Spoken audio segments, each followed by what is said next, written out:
Hope your week is off to a great start. I'm Min Son-hee with our panel of foreign journalists. Welcome to the show. Good to be back, thanks.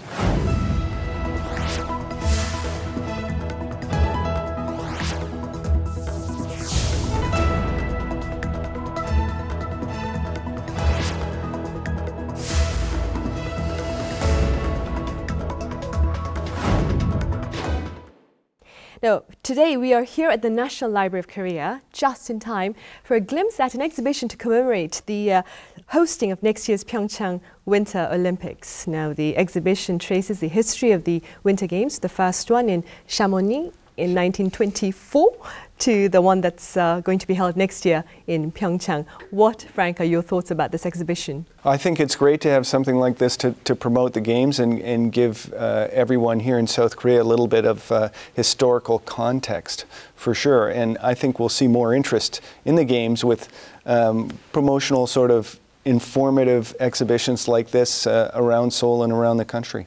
Fine.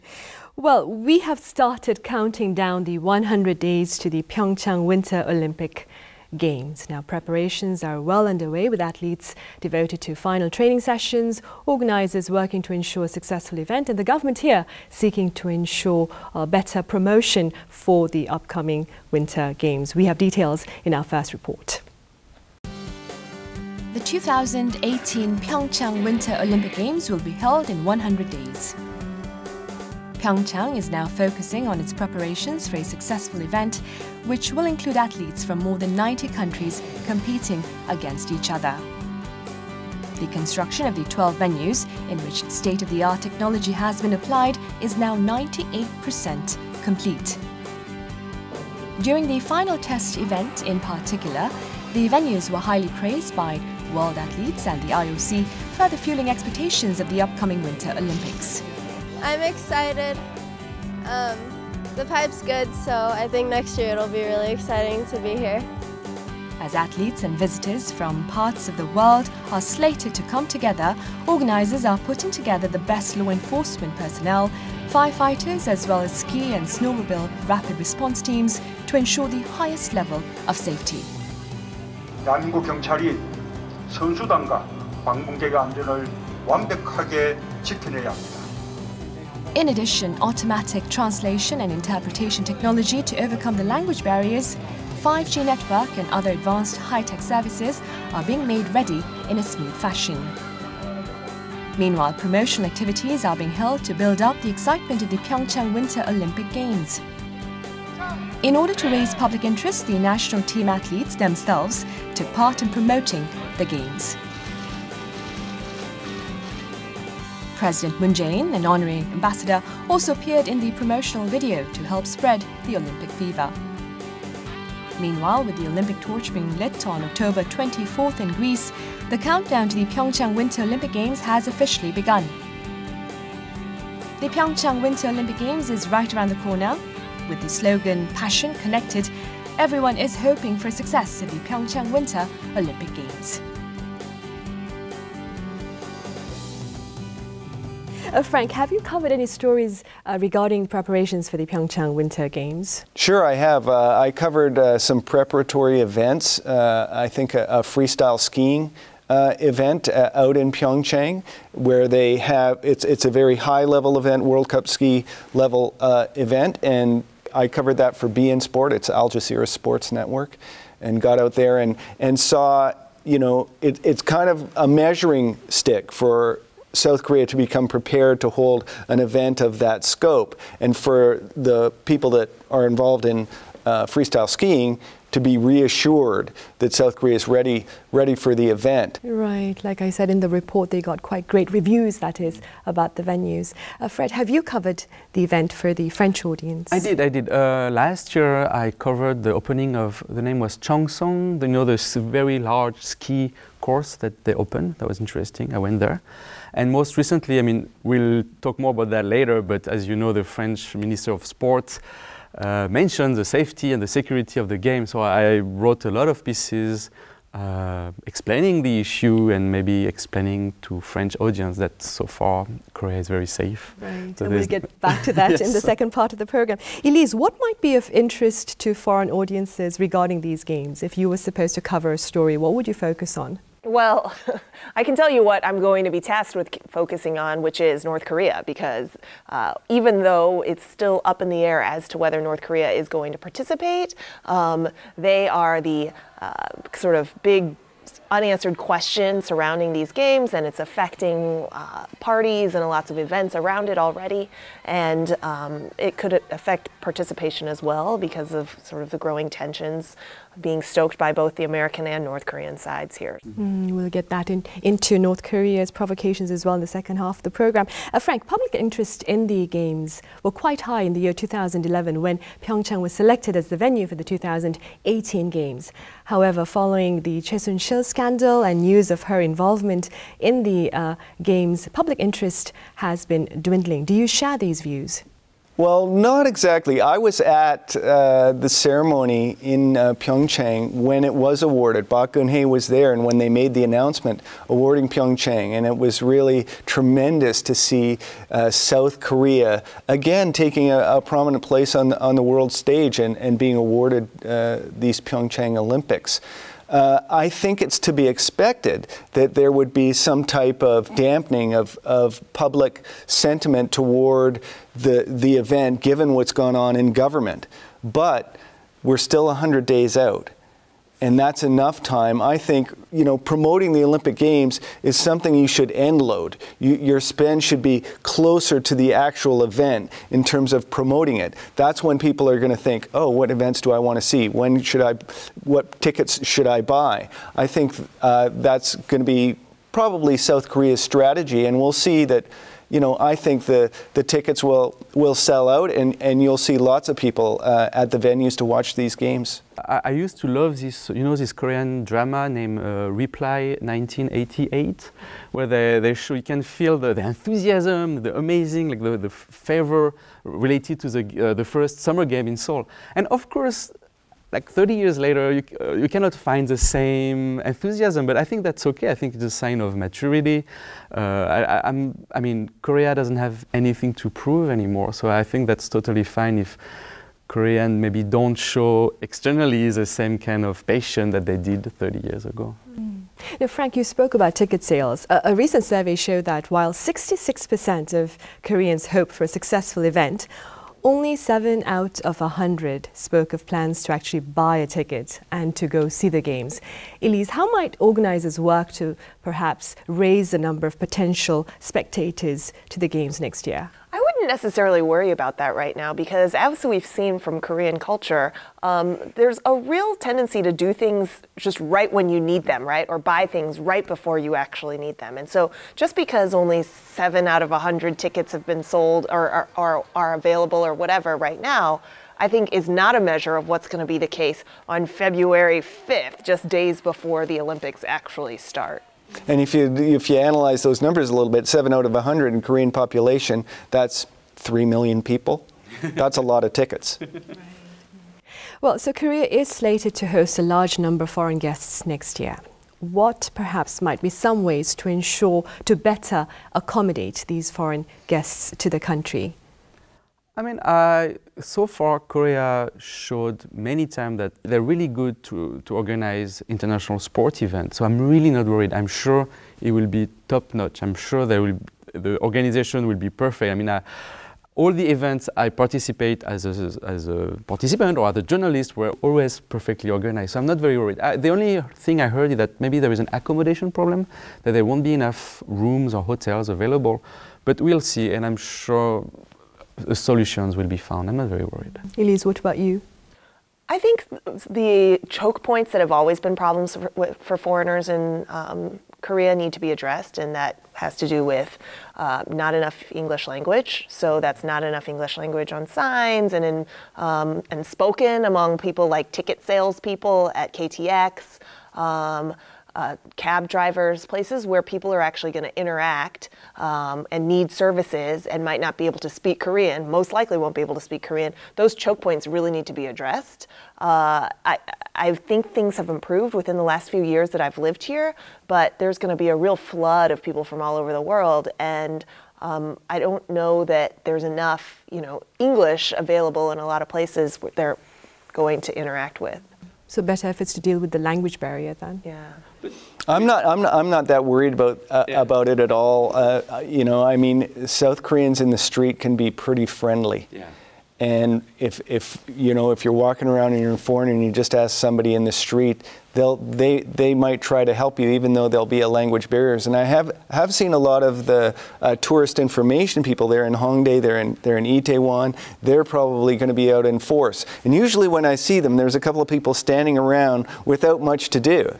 So this will be a time when maybe they'll boost the numbers of those tourist information people that are out there helping people get around. And you'll also see, I think, just how hospitable the Korean people are. I mean, my parents don't speak English, they don't speak Korean, obviously. They came in many times, and they always find helpful people ready to help them, and I'm sure there will be no problem. I'm really not worried about that. Right. Do you see the PyeongChang Winter Olympics as having a positive impact on Korea's overall image, Frank? I think that it can only have a positive impact on the country's image. As Fred said, he expects the events to go off without a hitch in terms of the organization of the actual event. And I think South Koreans will be a good host to the international community that descends on the country. So for sure, it'll improve South Korea's image that was perhaps a little bit damaged with the Park Geun-hye, Chae Sun-sil scandal. I think it'll be a good, chance for the country to move on. And additionally, I think, if I can add, I think it's good that people, especially in Asia, will know that, now if you would like winter sport, you can go to Korea. There is not so many places in Asia if you like to ski where you can go to Japan. And actually, the Winter Olympic Games in Japan help a lot cities like, was it Sapporo and Nagoya, Nagano, to be known and to become famous as a destination for winter sport. And I'm very hopeful that it will be the same for Korea. I think it's a very positive thing.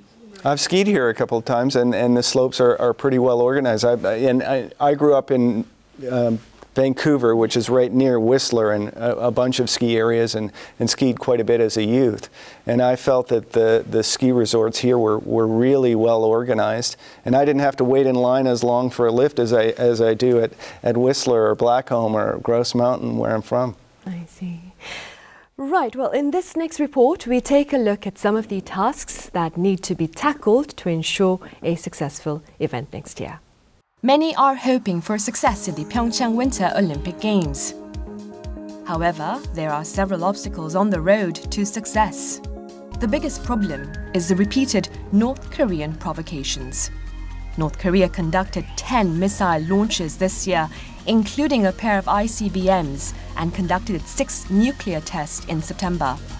Foreign media outlets are watching for any further provocations from North Korea and how it may affect the PyeongChang Olympic Games. The diplomat warned that North Korean leader Kim Jong-un's recklessness and unpredictability could lead to provocations before and after the Olympics. According to Reuters, there are growing concerns about safety due to the Winter Olympics being held just 80 kilometers from the demilitarized zone between South and North Korea, the world's most heavily armed border. On September 22nd, the French sports minister sparked controversy after mentioning the possibility that French athletes would not take part in the PyeongChang Winter Games. On the very next day, France officially reaffirmed its participation in the Games. However, with safety becoming a priority, the South Korean government is trying to address concerns regarding North Korea. It's been widely viewed that North Korea's participation in the PyeongChang Winter Games is the surest way to resolve the security concerns on the Korean peninsula. The foreign media also agrees. The New York Times says the participation of North Korea in the PyeongChang Winter Games would make the Games safer and boost ticket sales. The Washington Times meanwhile reported the qualification of a North Korean figure skating pair to the PyeongChang Winter Games and highlighted the growing cooperation between the two Koreas in sporting events. Bill Richardson, a former U.S. ambassador to the United Nations and a renowned North Korea expert in the U.S., spoke in an interview with Around the Rings Radio, a news outlet specializing in the Olympics. There he said that he's optimistic about the successful hosting of the PyeongChang Winter Olympic Games despite the tense atmosphere on the Korean peninsula. In addition, issues concerning traffic and accommodations must be solved in the remaining 100 days. Up next, our foreign correspondents panel will discuss key factors in the success of the PyeongChang Winter Olympic Games despite the obstacles it faces. Now, I discussed this in the report, but in your opinion, what stands as a major obstacle to the success of the upcoming PyeongChang Winter Olympics? Elise, we'll start with you this time. Fear. So it is going to be fear that is already existing, in the world because of the tensions, and then fear that could be drummed up by rhetoric from North Korea and tweets from President Donald Trump. There is a legitimate concern about that because of what we've seen over the summer, even though, as we've discussed on the program, the situation on the peninsula hasn't substantively changed. So that's going to be the big question. And as journalists, I feel like reporting on North Korea, we're sometimes at the mercy of our assignment desks overseas that want those stories that are of more sort of crisis-oriented, tension-oriented. And so the threat posed by North Korea sometimes is a little bit inflated, perhaps unintentionally, and driven by people that aren't even on the Korean peninsula, but have that interest in North Korea and desire to develop news stories that carry the readers' and viewers' interest more. Experts are divided on the possibility of further North Korean provocations during the Games or after the Games. What are the chances of such a scenario? What are the chances of a provocation during the Winter Olympic Games? Nobody knows, but I do hope that there will be North Korean athletes. Some of them qualify, by the way, and I covered that, these two North Korean skaters, skating pairs, exactly. And I hope that there will be many North Korean athletes and that North Korea will participate as a normal country and that will help to somehow calm down the tension, at least during the Games. Fred, I covered this question in a previous episode, and I remember Frank answering it then, but I'm curious about your thoughts as a French journalist. Relevant authorities in France had earlier spoken of the possibility of withdrawing from the Games, citing security concerns on the Korean peninsula. Is this a highly probable scenario? No, no, I have to be clear, no. That's the French Minister of Sports who said that. And when that happened, she was answering questions on the radio. And I think she was not expecting the question and she just had to answer something. And of course, I think she had to say, well, we are monitoring the situation and if it gets really bad, then we will consider not going. But I think it was taken out of context and it was somehow inflated. I mean, the French Olympic teams will come. They have no plan of not coming. They have no evacuation plan that I know. Some athletes said they were not worried. And somehow France, after backtracked a little bit, said well, backpedal. They said, well, we will come. And so unless there is a huge change in the situation, but in that case, nobody will come. I don't think France alone will not come to the Olympics. Granted, France then the next day it reaffirmed its commitment to the Games. But what was quite disturbing though was the reality that right after those remarks we had Austria and Germany announcing the same kind of concerns and possibility. What are the chances of this fear spreading? You talked about fear, Elise. Do you see this spreading right before the Games? I think it's most important that the governments that help, calm their citizens and communicate with citizens and also partially sponsor the sports teams are very clear diplomatically with their counterparts here in East Asia and in terms of communication and knowing what exactly is going on the ground and whether things have really substantively changed. And I would say at this point, 100 days out, there isn't any sort of ramping up for military action, but there's a lot of rhetoric, there's a lot of hysteria, and hopefully the calmer minds will prevail and calmer voices in the room will prevail to help tamp things down. I'm interested, you know, I favor what Fred said about how he's sort of trying to reassure the French public about the relative safety of South Korea, and the remarks made by the Minister of Sport, it really shows how the media can just seize on a little phrase, not even the whole sentence. If blah, blah, blah, no, we may withdraw from the games. That little bit gets taken out, a whole bunch of other media report on that, and then you have those consequences that you mentioned of other countries then saying, you know, we're going to be taking a look at the security situation because athletes maybe are reading that little phrase that was put in a whole bunch of news stories all over the world. And hopefully journalists will act as responsibly as Fred in reassuring the public that of the relative safety here and maybe resist the assignment desk desire to inflate the Korean threat. Right. Now, meanwhile, in a decision that has nothing to do with security concerns on the Korean Peninsula, the National Hockey League earlier announced its decision not to partake in the upcoming games. The decision follows failed talks with the IOC regarding possible compensations for suspending its games during that Olympic period time. Do you see this as affecting the success of the PyeongChang Winter Olympics, Frank? Well, I do think so. I mean, before professional hockey players didn't compete in the Olympic Games. And I think it's a big mistake by the NHL not to allow their players to come. It can promote the sport around the world, and the NHL is probably the #4 big league in the United States, and it doesn't have the international following of American football or basketball, and it could really benefit by having its athletes at the games and just, you know, start the season a week earlier, maybe cancel a couple of games or extend the season a week or something to bring the athletes here. I think it's a real big mistake, and a whole bunch of people lose. I think, you know, long term the NHL loses, and short term the athletes in the NHL that wanted to compete lose. And then there's other athletes that you lose. For example, here in South Korea, there are a couple of Canadians that got Korean citizenship. And I talked to these people, and they said, I can't wait till I can compete with players that are in the NHL. And now they're not going to be able to do that. And I think that's a real shame. Right. Meanwhile, back to security concerns. So what measures can be taken by the government here to perhaps further ease concerns regarding security on the Korean Peninsula, Fred? It's a very tough question. I mean, you cannot really control what Donald Trump tweets or what North Korea does. So I think so far what the South Korea is doing the right things, showing that things are under control, that they already organize events. As Elise said, that there is no substantial threat, there is no substantial change in the security situation.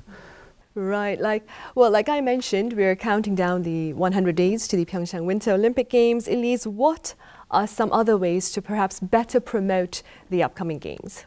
Oh, that's an interesting question. You know, one thing that's happening a lot is non-direct marketing. So, you know, there's all this direct marketing that you see, or the traditional signs on the sides of buses and in airports and, you know, official commercials and things like that. But what a lot of young people are seeing now are people in their Instagram feeds, right, or Snapchat stories. And so if there are like Koreans, the Koreans want other Koreans to get excited, then, you know, there need to be some big name Koreans that have big followings on social, for example, that are talking about PyeongChang or going out and checking the venues and things like that. And so if there's some more creative and I guess native, you know, digitally native ways that PyeongChang is more in the conversation, I think that would do a lot. Before we go, I have one final question then.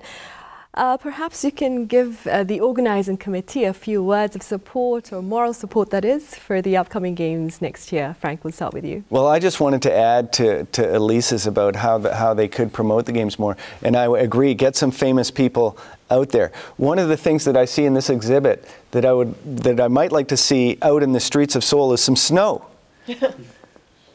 Pump some snow out onto Gwanghwamun Square, set up a ski slope, set up stuff people can touch and feel and do, and get famous Korean athletes and maybe some famous foreign athletes out here to South Korea to help promote the games. So something more tangible then? Sure.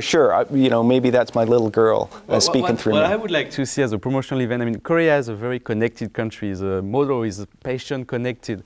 I would like to see some exciting stuff related to new technology. I know it sounds stupid, but that would be something I know French media would be interested, and that would maybe help to create a little bit of buzz, showing technologically what South Korea is capable of doing. That could be good to cover. I see. Elise, what about you? I want to see the infrastructure. So one of the big, promotional talks or topics is this KTX. That'll get you from Seoul to PyeongChang within an hour or less than an hour. And then also the other areas where the games are taking place. And so I'd love to get a better idea where that's going and whether it's ready to go. I think that's going to get people excited, just being able to get out there faster. Well, findings by Big Data show during the period between 2011 and 2017 August, the most common words regarding the PyeongChang Winter Olympic Games were success and emotional. Well, let's hope the Games next year pave the path to great success, which is highlighted with many moments of emotion. Thank you for watching.